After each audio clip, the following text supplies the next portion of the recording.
Welcome to lesson 3 of the pop-up studio.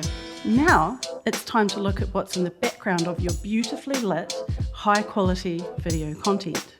In lessons 1 and 2, you learned how to switch your smartphone into high quality video creation mode. You then designed the perfect lighting situation that's going to make you look really good on video, with a solid foundation of natural lighting first, supplemented with artificial light, the best kind of light for video portraiture, that being the softbox. But when you want to create video content that is truly multifunctional and multi-purposable across different platforms, screen sizes, etc., the background needs to be both indistinguishable and interchangeable. If you can get this background right, you can create video content that you can turn into digital media assets that you can virtually pick up and place anywhere. But creating video content with the perfect background, it can be really challenging if you don't have a dedicated studio room. The dream pop-up studio space has a big, large window for natural light with a big clear wall opposite it. This wall happens to be about 3 meters, 10 feet wide, and 2.5 meters, about 8 feet tall. It is completely blank. There are no doors, no windows, no light fittings or imperfections of any sort. It's painted a lovely, matte, non-reflective, creamy beige colour. You can comfortably stand about a decent stride in front of this wall, and there's room to set up your smartphone on a tripod without needing to wide angle it to get in the top half of your body inside of that frame. Given that this room probably doesn't exist in your house, only in a professional photography studio or your imagination, you'll need to find a way to recreate it in the space that you have. So, in this lesson, you will learn how to transform any background into a high quality video content creation backdrop within your desired budget and the available space. Why bother fussing around with the background? Well, having a nice clear background in your video content will make it more versatile. It's going to provide usable copy space. You can lay text over it for your social media posts, your marketing images, your videos, your video lessons. How meta. It's just much easier to create really engaging content when you can embellish it with text, graphics, and other content. Having a plain background is also going to simplify the process of removing and replacing the background with something completely different. Yeah, I think I need a holiday. Now, while there are a few different design apps that can remove the background from videos, AI can get confused if your body merges with items that are not part of you, such as light switches, electrical outlets, and microphone booms. So in the long run, it is easier to have a nice, clear, and uncluttered background when you're creating video content. So let's revisit that dream studio space. The dream pop-up studio background. Put a finger down for each of these ideal conditions your background currently meets. Finger 1. The background is opposite a source of bright natural light that you can control with sheer curtains, distance, or supplemental artificial lighting. It's far enough away so that you can film yourself standing at least astride in front of it without needing to wide angle that lens to get the top half of your body in the frame. It's about 3 meters wide, 2.5 meters tall, and you can comfortably make a T and a Y shape with your arms, and your hands are going to remain in the frame without the need for a wide angle lens. The background is completely blank. There are no doors, windows, light fittings, or imperfections of any sort visible. The background is light, it's a neutral colour, and it's non-reflective. So if you've got no fingers left showing, then I guess you can skip this lesson. But if not, that's what we're going to be working on in this lesson. Working out your plan to put the rest of those fingers down without the need for major renovations, I promise. The lighting is just right and opposite your background. So you already did the work needed to find the best lighting for video creation. Your background is whatever is currently opposite that source of light. So this first finger, thumb, should be really easy, right? Well, if not, you know what to do. Go back one step to lesson 2 and then return to this lesson. You have enough space and background. So you learned in the first lesson the importance of using the standard or telephoto optical lenses only on the back of your smartphone. No digital zooming, no wide-angle lens if possible. This means you need to put enough space between your body and the smartphone, probably a couple of arms lengths away at least. On top of this, you also need space between your body and the background, mainly so that there are less shadows created behind you, but also so that you can move around uninhibited. I find that taking a decent stride forwards from the background will take you to about the right spot in the room. And then finally, you're going to need enough space either side and above your body, height and width, to be able to comfortably move your arms around on camera and not have your arms and hands disappearing out of the shot. Is this all of a sudden feeling like some kind of calculus, geometry, algebra lesson? Look, before you zone out, I've got some good news. I have come up with a much easier way to work out if you have enough space for your video content creation. It is called the TY test. No, not the toy. I mean, if that helps you to remember the TY test, please go ahead and imagine that when you're doing this. The TY test ensures that you will have enough clear background to create multi-purposable video content.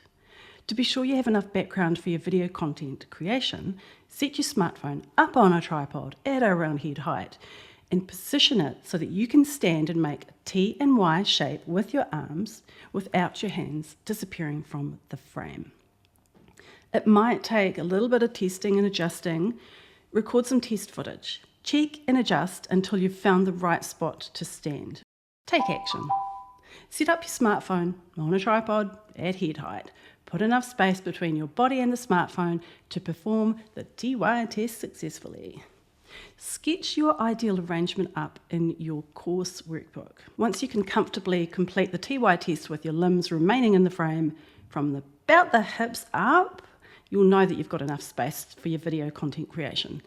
If your back is against the wall, or you find that you need to use that wide-angle lens to get yourself in the frame, it's likely that your space is too small.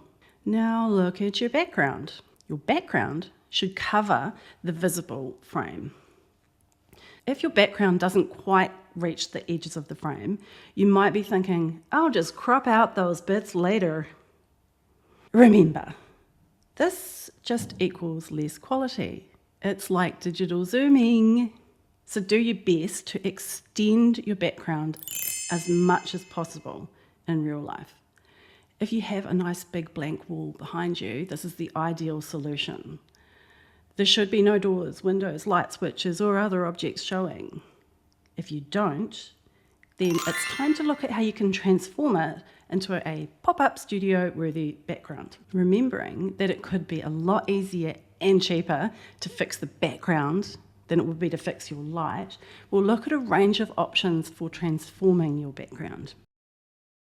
Make small, repeatable changes.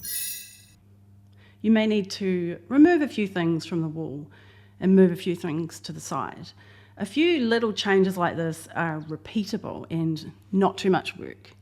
But sometimes this actually might reveal holes in the wall or discoloration even, where the sunlight has lightened the exposed parts of the wall, and other imperfections that will show up in your videos and could be annoying to deal with later. The next thing you know, you're doing DIY that you never intended to do, and you've got a huge mess to clean up later. So weigh this up. Is it actually worth your time and effort to improve that background, do your little DIY tasks, or should you consider a purpose-made photographic backdrop that you can put up and pack away nicely when you're done with it. Invest in a backdrop kit. If you need to invest in a backdrop, look for a complete backdrop kit that suits your available space, room size and floor size and space too. Most of these kits are made up of a couple of three-legged stands that are height and width adjustable. They've got multiple configurations possible. Look for a stand that can extend to about 3 metres or 10 feet wide and 2.5 metres or 8 feet tall. Whatever configuration suits your height and the space needs you have to complete that TY test successfully. So you're also going to need some spring clamps to attach the backdrop material to the stand. If they don't come in your kit, you can really easily pick them up from any hardware store. Look for ones that'll fit the pole diameter. That looks rude. If you're not sure, don't be afraid to buy a set with mixed sizes because you will be able to use them everywhere. They're so useful and they're relatively inexpensive. Heads up, if you purchase a backdrop kit that's budget and it includes some backdrop fabric, prepare to be disappointed. Beware of included backdrop fabric. Many kits include like a green, white and a black backdrop, and they all look so smooth in the display images when you're looking online, but they're gonna arrive wrinkled, which is a problem that you've got to deal with. Granted, the suppliers are usually really upfront about this, and they'll give you clear instructions on how to get the wrinkles out. But they are extremely optimistic, and speaking from experience here, you really do want them to be right. But the reality is, if it's any kind of non-stretchy material that's been sitting folded for months in a plastic bag, flat in a box, stacked under other boxes, those wrinkles will be close to permanent, honestly. I bought this backdrop almost 3 years ago and I ironed it as per instructions. It's been hanging there for almost 3 years, and as you can see, the creases are permanent. It's a custom printed backdrop and it looks pretty cool in a blurred background for like my Zoom calls maybe, but I can't use it for creating video footage for my marketing. Use a portable garment steamer. These backdrops, on the other hand, they've been through the wash and I have used a garment steam iron to remove the wrinkles. Absolutely fine. If you've got a wrinkle issue, read the care instructions for your backdrop to see if you can steam iron it. It's way faster than spraying warm water and waiting, or flat ironing it, which some people suggest doing. And it also means you can iron it while the fabric's hanging vertically. Much easier. But remember, it is a large piece of material and the wrinkles can be quite hard to remove completely. If you can't be bothered with ironing, I have another suggestion. You might want to consider a seamless paper backdrop system. Essentially, it's just rolls of thick cartridge-like paper hung from the wall or ceiling. You can get all sorts of colours and the paper can just be torn off when it gets dirty, wrinkled or ripped. The systems are quite expensive though, and they require some handy skills or a professional, preferably, to install them so that they're safe and reusable. As you can imagine, this is probably more suited to a purpose-built photography studio than somewhere in your home or office. But no wrinkles. And you can save paper by laying a Perspex sheet over the bottom, or like one of those things you put under your rolly chair in the office to protect your carpet, or you just don't stand on the paper. But ultimately, it's designed to tear off after it gets worn out. Consider other fabric types. Personally, I've had pretty good results with a fabric projector screen. They're designed to project movies onto, so it's opaque, you can't see through it, and it can be stretched really smooth. They're inexpensive and pretty easy to store, so it's a pretty good option in my opinion. I recommend finding a blank, light-coloured wall to use as your background. Green screen or no? Should you use a green screen? Well, that is a great question. Using a green screen as a background can theoretically make it easier for software to identify and remove the background by picking up on that very specific green colour in the image. However, it can sometimes be problematic. Sometimes you can see like a little green tinge around the edges of your hair or body, which can look a little bit strange. Personally, I wouldn't bother with the green screen. And instead, I recommend finding a blank, light-coloured wall to use as your background. In order to make the most of that amazing light you've sourced, what exactly do you need to do to clean up your background? Is it a light touch, shifting a few things to the side, or do you need to take more drastic action and create a backdrop? If you need to source a backdrop kit, what options do you have for your space, your budget, and your aversion to ironing? Research, source, and buy a backdrop that will be suitable for creating professional quality video footage. Take action. What are your options for transforming the background? Write, sketch, note, and research. Measure your space so that ordering is easier. When your backdrop arrives, test it out in the space that it is intended for use in. Iron out the wrinkles, or do whatever you need to do to install it safely. Then you know what to do. Set up your smartphone on a tripod around head height, record some test footage using the TY test to assess. Once you're happy, either sketch, photograph, or note down your ideal backdrop setup in your course workbook. Include details like the distance that's between you and the backdrop. Right, now it's time to do a final round of put a finger down. Knowledge check. Finger or thumb 1.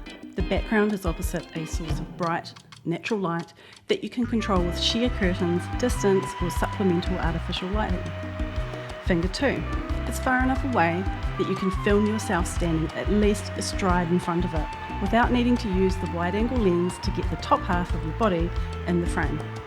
Finger 3.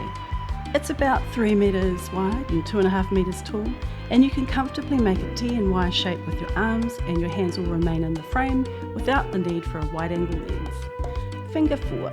The background is completely blank. There are no doors, windows, light fittings, or imperfections of any sort visible. Finger 5. The background is light, it's a neutral colour, and it's non-reflective. Next up, we've got a pre-video creation testing checklist.